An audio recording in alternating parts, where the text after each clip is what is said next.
Assalamualaikum warahmatullahi wabarakatuh. Berikutnya kita akan membahas bab baru tentang dinamika partikel pada satu dimensi. Pendahuluan, misalkan ada sebuah partikel bermassa M, kemudian pada partikel bermassa M itu dikerjakan berbagai gaya. Maka net force F, atau ini maksudnya resultan gaya yang bekerja pada partikel, bisa dituliskan sebagai F, ini cetak tebal, berarti dia vektor sama dengan sigma Fn, jumlah semua gaya, sama dengan F1 tambah F2 tambah F sekian. Fn ini maksudnya F sekian, mau sampai berapa gayanya, kalau ada 5 gaya berarti tinggal F5 gitu ya. Kemudian untuk partikel yang bergerak dideskripsikan oleh hukum kedua Newton. Ini adalah hukum kedua Newton dalam bentuk umum. F sama dengan dp per dt. Di mana P itu adalah momentum linier dari partikel. Seandainya massa partikel itu tetap selama bergerak, massanya tidak berubah, tidak pecah, tidak juga bertambah. Sehingga bisa dituliskan seperti ini. Ini dapatnya dari mana? Kita lihat di sini ya. F sama dengan dp dt, momentum itu adalah massa kali kecepatan. Kemudian tadi massa konstan sehingga ini dikeluarkan. Tersisa dv per dt. Kecepatan itu apa? dr per dt. Jadi ini d per dt dikeluarkan, v-nya kita ganti dengan dr per dt. Turunan pertama posisi terhadap waktu. Jadi ini karena ddr gitu ya, dt di sini dt jadinya kayak gini. D kuadrat r per dt kuadrat. Maknanya adalah turunan kedua posisi terhadap waktu. D kuadrat r per dt kuadrat itu adalah percepatan. Karena ini percepatan itu turunan pertama kecepatan terhadap waktu. Kemudian bisa dituliskan juga sebagai turunan kedua posisi terhadap waktu. Silahkan dibaca kembali buku fisika dasarnya ya. Sehingga ini bisa ditulis sebagai MA. Jadi diperoleh gaya sama dengan M dikali A. Begitu. Sekarang kalau kita deskripsikan hanya pada sumbu X benda itu bergerak, maka ini diganti Fx sigma Fnx. Tinggal diganti kalau R ini bisa 2 dimensi atau 3 dimensi. Kalau hanya sumbu X, R-nya diganti dengan X. Minggu lalu ada sudah Ibu jelaskan bahwa turunan kedua itu bisa diganti dengan X double dot. Ya, M. Jadi diperoleh ini M X double dot, atau X double dot itu adalah percepatan pada sumbu X. Karena bendanya tadi bergerak pada sumbu X. Seandainya bergerak pada sumbu Y dengan Z, nanti pernyataannya juga sama, tinggal diganti di sini AY, tinggal diganti di sini AZ. Nah, selanjutnya tadi kita sudah tahu ya, apa tadi ini ya, F sama dengan M D kuadrat X dt kuadrat.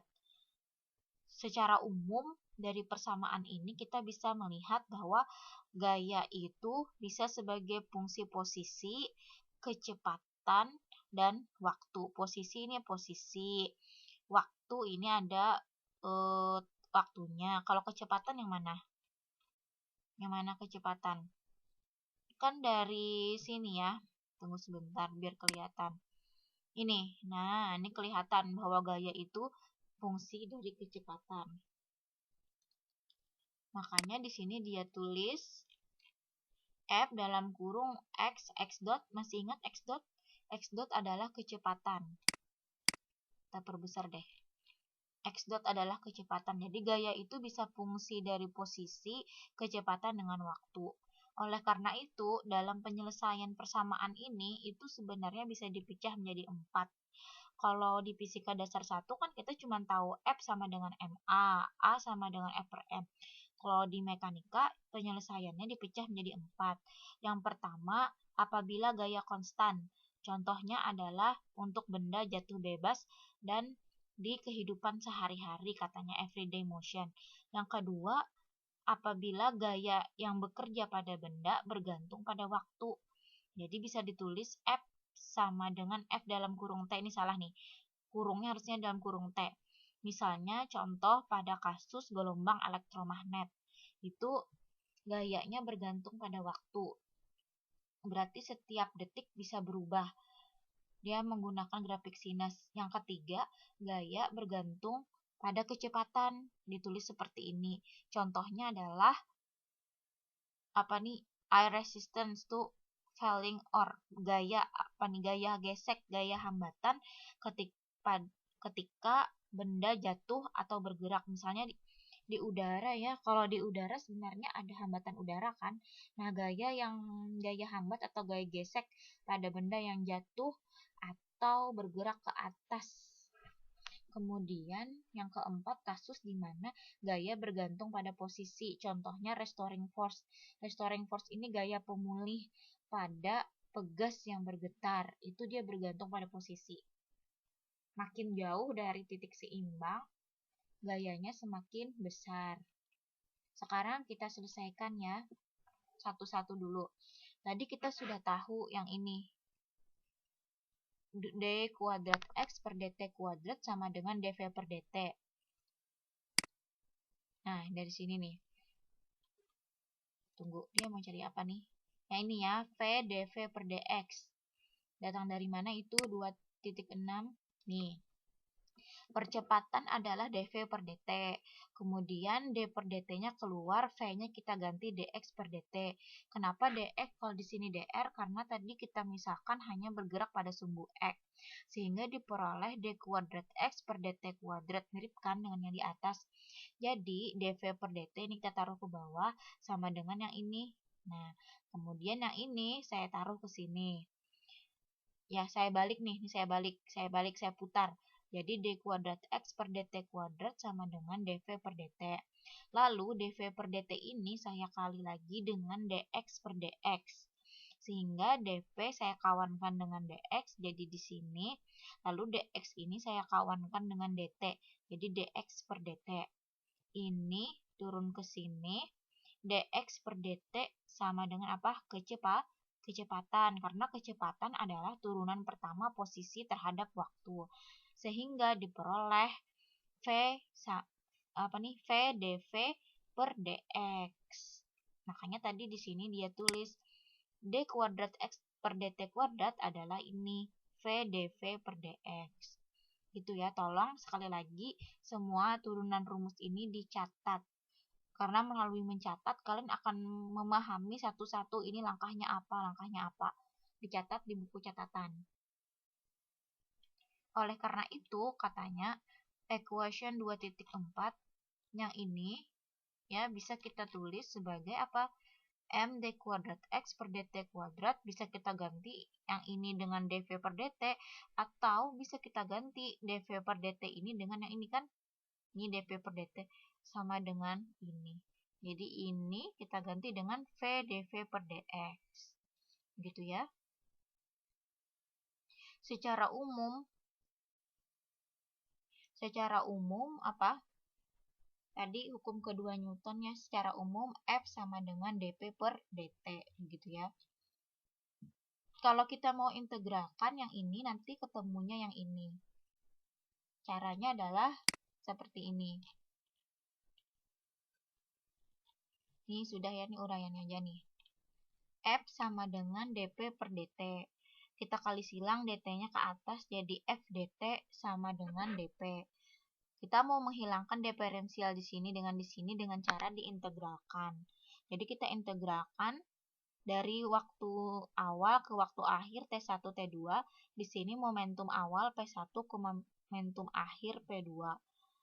Ini kita integralkan. Kita tidak tahu nilai gayanya, apakah gayanya berubah. Karena tadi ada 4 kasus, jadi tidak usah diintegralkan. Yang momentum saja kita integralkan. dp kalau diintegralkan menjadi P1 batas bawah, P2 batas atas. Kita masukkan saja seperti biasa kalau integral dikurangkan kan, batas atas P2 dikurang batas bawah P1. Jadi kita putar kedua ruas, jadi diperoleh ini. Momentum akhir kurang momentum awal adalah integral f dt. Kita tidak tahu ini solusinya apa karena tadi gayanya bisa berubah, bisa bergantung waktu, bisa bergantung kecepatan, bisa bergantung posisi, atau juga bisa konstan. Jadi ini persamaan umum hubungan antara momentum dengan gaya dan waktu ya, karena ada variabel waktu.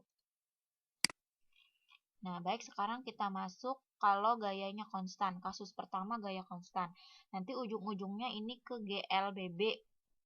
Tadi kita sudah tahu di depan ya bahwa d kuadrat x per dt kuadrat itu tidak lain adalah dv per dt. dv per dt ini apa? Percepatan. Percepatan itu apa? Dari hukum kedua Newton. Gaya per massa. Sekarang kita mau menurunkan rumus-rumus ini ya, rumus-rumus ini yang tidak lain adalah rumus-rumus dari GLBB. Jadi untuk gaya konstan itu kasusnya adalah GLBB. Maksudnya gaya konstan itu gaya yang bekerja pada benda yang bergerak itu tetap tidak berubah. Kalau 10 Newton selamanya 10 Newton. Jadi ini kasus pada GLBB. Kita mau ini sudah padahal ya di PISDA 1, jadi tapi tidak apa-apa kita ulang dengan pendekatan mekanika. Nah, ini ya. Caranya adalah seperti ini. Nah, oke, di sini. A sama dengan dv per dt. dt-nya kali silang ke atas, jadi ADT kan, kemudian dv-nya tetap dv. Kalau diferensial dihilangkan, maka kita integralkan dv ini dari kecepatan awal V0 ke V kecepatan akhirnya ya. Kemudian untuk ini yang diintegralkan adalah waktunya karena diferensialnya ada di waktu. Jadi dari 0 ke T karena waktu awalnya 0 detik. dv diintegralkan jadi V, ini batas bawah, batas atas, A-nya kan konstan. A konstan tidak berubah. Jadi di sini kita keluarkan, lalu dt diintegralkan menjadi T, ini batas-batasnya. Kita masukkan batas bawah, batas atas, yang ini juga sama. Jadi V kurang V0, A-nya tetap, T-nya jadi apa? T kurang 0. Lalu V kurang V0 tetap A dikali ke dalam AT, A dikali 0, 0. Sehingga diperoleh negatif V0 pindah ke kanan. Jadi V sama dengan V0 tambah AT. Nah, sekarang dapat sudah ya persamaan 2.11. Sekarang yang berikutnya, V itu apa? Turunan pertama posisi terhadap waktu. Jadi kita ganti dx per dt. Lalu dt-nya kita kali ke atas. Ini kita kurungin supaya tidak salah. Jadi dt-nya kali ke atas. Tetap dx dx. V0 dikali dt, V0 dt. AT dikali dt, jadi ini AT dt. Kemudian kita mau menghilangkan diferensial dengan cara integral. dx, x integralnya dari x0 ke x, yang ini 0 ke t, yang ini juga integral 0t t dt. Ingat A-nya kita keluarkan karena A-nya konstan, kemudian V0 juga dikeluarkan karena kecepatan awalnya konstan. Ini diintegralkan dan kita masukkan batas bawah, batas atas, jadinya x kurang x0. Makanya kata saya kalian coret-coret, dicatat dengan baik di buku. Kemudian yang di sini V0 tetap V0, integral dt itu jadi T, dimasukkan batas bawah dan atas jadi T kurang 0. A tetap A, yang ini. Integral T dt jadi apa? Setengah T kuadrat. Kalau kita masukkan batas-batasnya jadi ini. Oke. Sekarang T kurang 0 ya T kan, jadi tersisa V0T. Ini juga 0, jadi ini, sisa ini. Kemudian jangan lupa ini pindah ruas ke kanan. Diperoleh X sama dengan X0 tambah bla bla bla bla. Ini persamaan 2.12. Ditulis ya integralnya ini. Ditulis di buku catatan. Oke, sekarang kita mau mencari yang persamaan berikutnya ya. 2.11 itu tadi kita sudah dapat V sama dengan V0 tambah AT. Kalau kita cari T-nya, nanti dapatnya kayak gini kan. V0 pindah ke sini jadi negatif. A-nya kita tarik ke bawah jadi per A. Sehingga diperoleh T sama dengan V kurang V0 per A. Persamaan 2.12 ini kita dapat ya X sama dengan bla bla bla bla. T yang di sini kita masukkan ke sini. ya, ini dimasukkan ke sini, yang T kuadrat juga kita masukkan ini kuadrat. Kemudian satu-satu saja dihitung, X tetap X, ini kali ke dalam, V0 dikali V per A, dapatnya ini. V0 dikali negatif V0 per A jadi ini. Setengah A, ya, tetap setengah A. Yang ini dulu kita kuadratkan, bukan tetap setengah A. Coba lihat, ini A-nya kuadrat kan, jadi di bawah ini jadi A kuadrat. Dikali A, A-nya di atas, jadinya apa? Di bawah jadinya 1/2A. Ya, pelan-pelan kalian tulis di catatan supaya paham. Kemudian yang di atas ini dikuadratkan jadi ini. Penguadratan biasa, V kuadrat kurang 2V V0 tambah V0 kuadrat. Ya, kemudian kita sederhanakan, kita buka-buka kurungnya. X tetap X, X0, X0. Yang ini di sini, kemudian ini kali ke dalam. Ini kali ke sini dapat ini kali ke sini dapat ini kali ke sini dapat ini. Kita coret yang bisa diselesaikan. Ini dengan ini habis, ini dengan ini jadi apa? Negatif V0 kuadrat per A ditambah V0 kuadrat per 2A, dapatnya ini. Negatif V0 kuadrat per 2A. Coba kalian hitung-hitung ya. Karena saya kan langsung menghitung di kepala. Jadi dapatnya ini. Ini tetap, ini dapatnya dari sini. Karena ini tidak dihitung ya. Tidak dicoret-coret. Ini dengan ini yang saya bulatin jadinya ini, supaya tidak ada perperannya lagi. Jadi kita kali masing-masing 2A. 2A dikali ini dapat ini kali ini dapat ini dikali ini jadi V kuadrat, ini dikali ini jadi minus V0 kuadrat. Sekarang yang X-nya kumpulkan, jadi positif pindah ke kiri, negatif 2A-nya tarik ke depan. Jadi 2A X kurang X0. Jadi ini tersisa seperti ini. Negatif V0 kuadrat pindah ke kiri. Jadi V0 kuadrat tambah 2A X kurang X0. Jadi kalau V kuadrat jadinya seperti ini. Tinggal diputar aja persamaannya. Yang tidak lain adalah persamaan 2.13 atau persamaan pada GLBB. X kurang X0 ini dalam ISDA 1 atau di buku SMA bisa diganti S. Jadi yang itu VT kuadrat sama dengan V0 kuadrat tambah 2AS. Baik, selanjutnya adalah kasus gaya bergantung pada waktu. Gaya bergantung pada waktu, kita tahu ya, tadi di depan sudah ditulis M sama dengan dV per dt, itu adalah gaya. Karena gayanya bergantung pada waktu, jadi di sini saya ditulis dalam kurung T. Kita mau menurunkan yang ini. Caranya adalah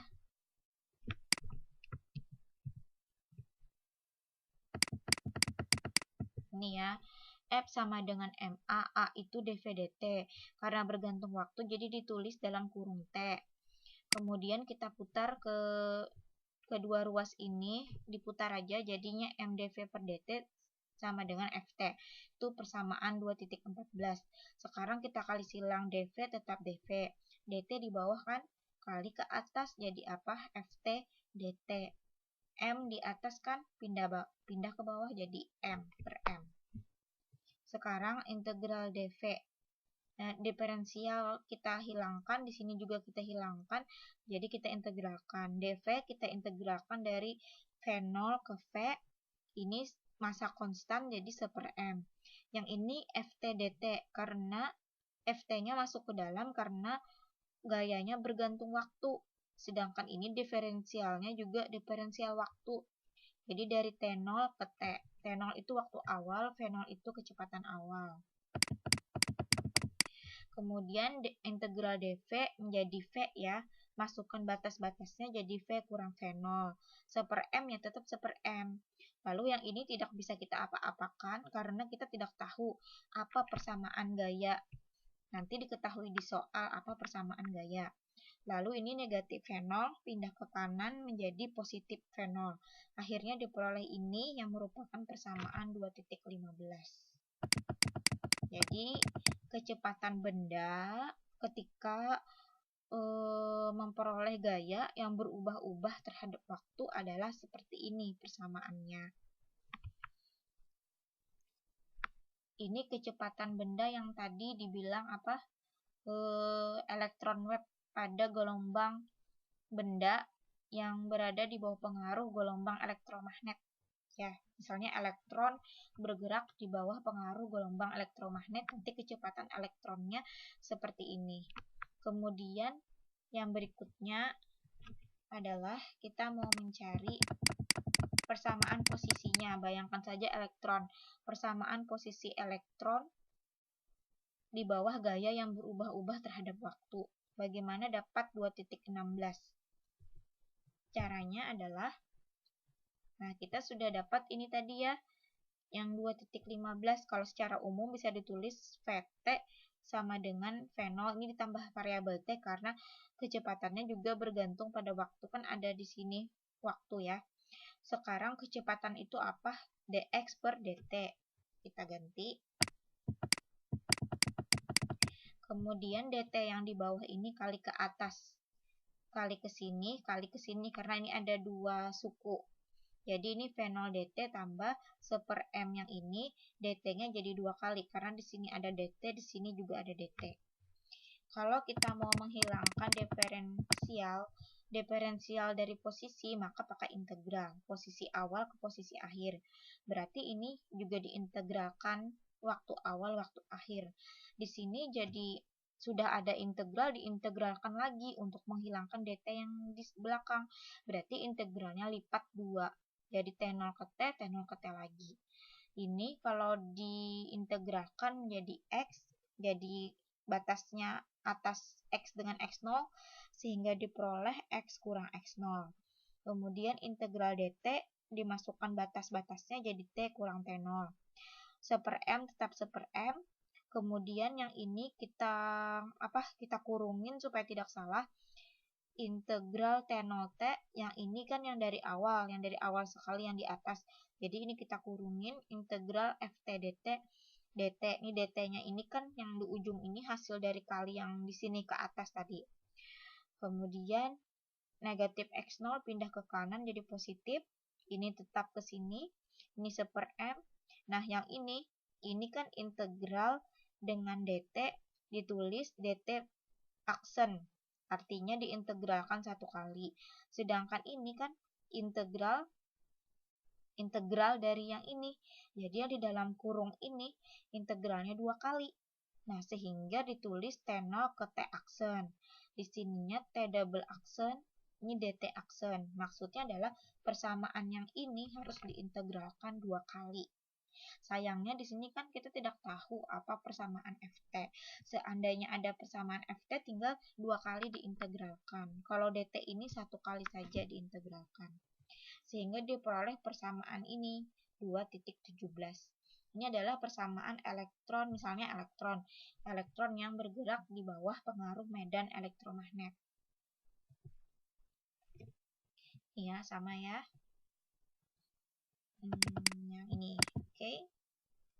Kemudian yang berikutnya, seandainya di sini ada medan elektromagnet ya. Medan elektromagnet persamaannya E sama dengan E0 sin omega T tambah pi. PHI jadi pi. Ya, dia dalam bentuk sinus. Karena gelombangnya itu, gelombang elektromagnet itu gelombang sinus. Ada di buku kelas 3 SMA. Ya rasanya kelas 3 apa ya? Atau kalian sudah belajar di fisika dasar 2? Gelombang elektromagnet itu berbentuk sinus. Jadi persamaannya seperti ini. Kemudian omega itu adalah frekuensi getaran dari gelombang elektromagnet, sedangkan pi itu adalah fase awal. Kemudian kalau kita mau mencari di interaction result, gaya yang bekerja pada elektron sebagai akibat pengaruh medan elektromagnet, rumusnya apa? fisika dasar 2, F sama dengan negatif Q per E ya. Bukan, enggak, F sama dengan Q per E. Q-nya itu muatan, karena di sini elektron muatannya negatif, jadi negatif EQ. Negatif E-nya tetap, E-nya ganti yang ini. Ini masukkan ke sini. Sekarang lanjut. Nah, kita tahu gaya itu apa? F per M ya. Hukum kedua Newton, gaya adalah F per M. Sehingga kita bagi ini F yang ini dibagi M. Ya kan? Tinggal dibagi negatif E0 per M sin ini. Nah, apabila kita menyederhanakan variabel A0 sebagai percepatan maksimum dari elektron, maka yang E0 per M bisa kita ganti dengan A0. Maka persamaan ini bisa ditulis A sama dengan negatif A0 sin omega T tambah pi. Sekarang kita kembali ke sini. A sama dengan negatif E0 per M ini. A tahu kan sudah dV per dt, turunan pertama kecepatan terhadap waktu. Jadi kita bisa tulis seperti ini ya, dan ini dengan ini ditulis ini. Sekarang kita asumsikan elektron awalnya berada dalam keadaan diam. Jadi waktu awal itu sama dengan 0, waktu pada saat 0 detik kecepatan awalnya juga 0. Jadi ini nanti kita integralkan. Supaya dapat ini seperti apa? Kita lihat yang ini. Ya, A sama dengan dV per dt. dt-nya kita kali ke atas. Jadi di sini tetap dV, dt-nya pindah ke atas ini ya. Dikali ke atas. Supaya diferensial, tadi kita diferensial hilang, jadi kita integralkan kecepatan awalnya 0 sampai kecepatan akhir V. Di sini berarti 0 sampai T. Yang ini dikeluarkan karena tidak mengandung diferensial dan konstan nilainya. Yang ini sin omega T tetap diintegralkan karena ada variabel T. Ini juga tetap ya. Integral dV adalah V. Batas atas V, batas bawah 0, jadi dapatnya V. Silahkan dicatat, dicoret di kertas ya, biar paham. Ini tetap di sini. Kemudian ini, integral sin omega T tambah pi dt jadi apa? Integral sin itu jadi minus cos. Jadi ini diintegralkan jadi ini. Minus cos dalam kurung omega T tambah pi dikali 1/, omega. Yang di dalam ini, nah, di dalam sin ini ada omega T tambah pi. Yang didiferensialkan T-nya kan, cari yang ada variabel T tapi jadi bagian, jadi diperkan. Jadi 1/, omega. Kalian cek lagi integral diferensial di matematika SMA untuk sin cos seperti apa.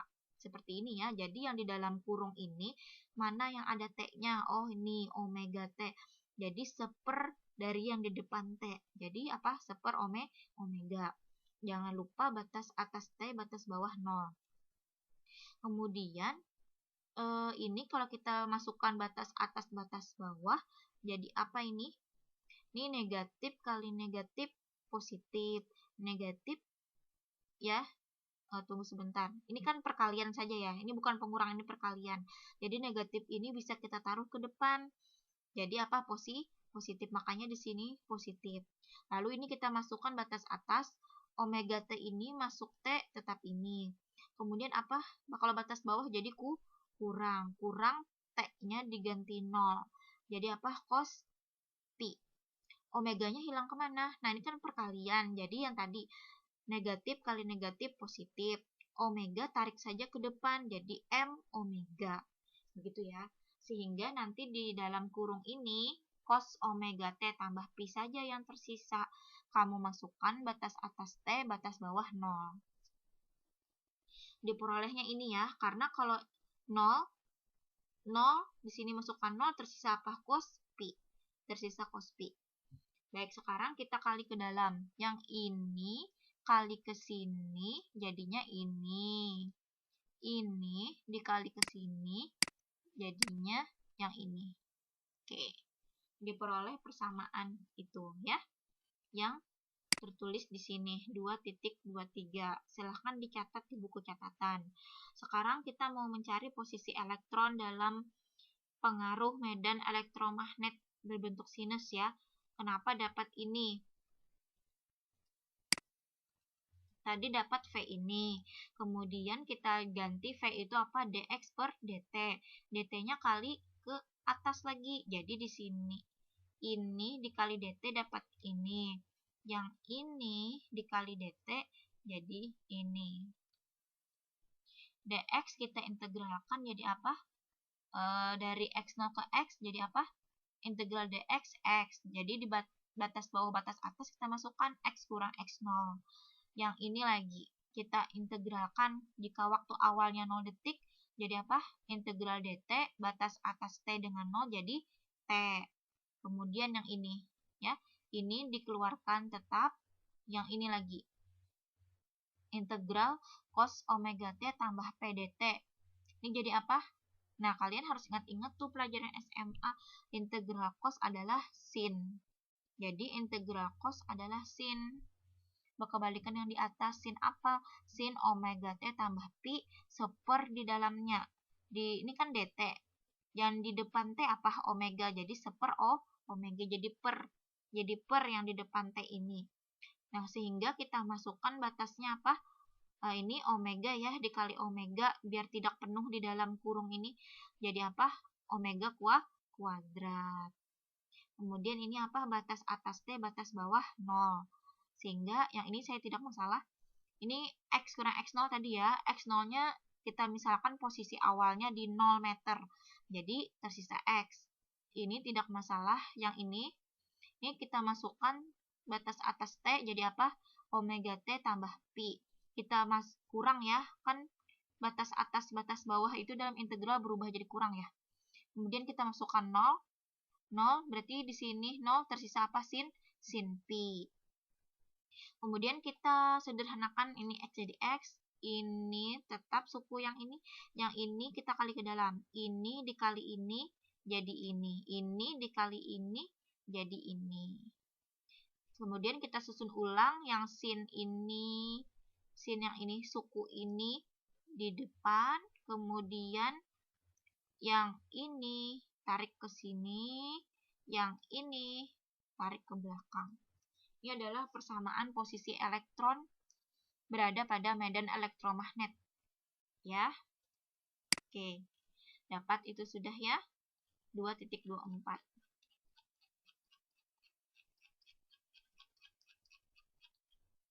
Sekarang kasus berikutnya. Kalau yang tadi gaya bergantung pada waktu ya, gaya bergantung pada waktu. Yang berikutnya adalah gaya bergantung pada kecepatan. Contohnya tadi apa? Viscous force atau viscous resistance. Benda yang bergerak ke atas atau ke bawah. Di fluida juga ada gaya viscous kan? Nah, itu contoh-contoh gaya gesek di udara, gaya gesek di dalam fluida. Itu bergantung pada kecepatan. Nih ya, a body is in gravitational field. Maksudnya dia ini bergerak jatuh atau naik di medan gravitasi ya. Benda jatuh bebas, benda naik ke atas, itu kan ada gaya gesek udara. Terutama kalau dia bergerak pada fluida, gas ataupun liquid. Jadi kalau benda di dalam oli misalnya, nah itu bergaya yang bekerja pada benda yang tercelup pada oli, itu bergantung pada kecepatan. Sekarang kita tulis dulu F sama dengan M dV per dt. Ya, kan sudah tahu nih dari awal. Kenapa di sini tulis V? Karena dia gayanya berubah sebagai fungsi V. Kalau V-nya besar, nanti F-nya juga besar. Kemudian kita tulis nih yang tadi di depan, diulangi. Dikali dengan dx per dx. Jadi dapatnya sama nih, sama persis dengan di depan ya. Jadi diperoleh F sama dengan mv dv per dx. Sekarang kita mau mencari yang ini turun ke sini. Dari mana 2.27? Kita lihat di sini. Ini sama aja nih, ini sudah saya uraikan. F sama dengan M dV per dt. Kita tarik ke sini ya. Nah, dari persamaan ini dt-nya kita kali ke atas, F-nya kita kali ke bawah dikali silang. Jadi dt sama dengan M dV per Fv. Supaya diferensial hilang, kita integralkan. Waktu awalnya 0 detik. Integral dt adalah t. Masukkan batas atas dan batas bawah, jadinya t. M konstan, jadi tetap M. Kemudian di sini kita integralkan. Ini tidak bisa kita selesaikan, jadi dibiarkan saja seperti ini. TV maksudnya waktu bergantung pada sebagai fungsi kecepatan, karena di sini gayanya juga sebagai fungsi dari kecepatan. Dia berubah-ubah seiring perubahan kecepatan. Ini tidak bisa diselesaikan karena kita tidak tahu apa persamaan dari Fp. Mungkin nanti diketahui di soal. Oke, jadi itu ya, dapat 2.27. Sekarang kita lihat lagi dari mana dapat yang ini. Terus nih sampai ke sini 2.31 ya. 2.28, 2.29, 2.30 sampai nanti ini posisi benda. Posisi bendanya kapan? Jadi kalau dia bergerak dengan kecepatan 10 meter per sekon, posisinya nanti di mana, begitu ya. Posisi bendanya seperti apa? Kita cari dengan rumus ini. Kita tahu V sama dengan dx per dt. Kita bisa menulis Vt, begitu ya. Kemudian dx tetap dx, dt-nya kali ke atas. Jadi Vt dt. Kita integralkan dx. Posisi awal 0, posisi akhir x, sehingga diperoleh xt. Ini dibiarkan saja, tidak perlu kita selesaikan karena kita tidak tahu apa persamaan kecepatan, nanti diketahui di soal. Nah, ini dapat 2.29. Kemudian yang berikutnya, kita tahu bahwa V itu adalah, ini sebenarnya ditulis dalam kurung V karena tadi gayanya bergantung pada kecepatan. mv dv per dx, cek lagi, tadi saya sudah menjelaskan dari mana ini dapat. Kalau ini kita tukeran, dx ke atas, fv ke bawah, dapatnya kayak gini. Ditukar aja dikali silang. Kita integralkan dx, ya. Jadi apa? X, atau boleh ditulis X dalam kurung T, karena posisinya juga akan berubah seiring waktu. M tetap M. Jadi ini integral VdV per Fv. Dapat 2.31. Ini adalah persamaan posisi benda yang dipengaruhi oleh gaya, yang mana gaya itu berubah-ubah bergantung pada kecepatan benda. Ini posisi bendanya.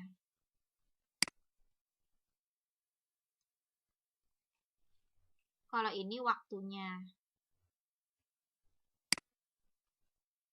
Kalau ini posisinya. Ya, jadi begitu ya. Untuk hari ini itu dulu. Nanti kita sambung special case dan lain sebagainya. Jadi tadi kita sudah belajar 3 gaya yang konstan, gaya yang bergantung waktu, dan gaya yang bergantung pada kecepatan. Tapi kita belum membahas special case-nya. Nanti minggu depan, tolong dibaca duluan. Apa yang ada di sini yang sudah Ibu tulis-tulis ini, tolong dicatat ulang. Bahkan lebih jelas, soalnya kan tadi ada yang integral-integralnya Ibu cepat menulisnya. Nah, kalian tulis lebih detail supaya paham ini dari mana. Ya, ini saja. Terima kasih. Assalamualaikum warahmatullahi wabarakatuh.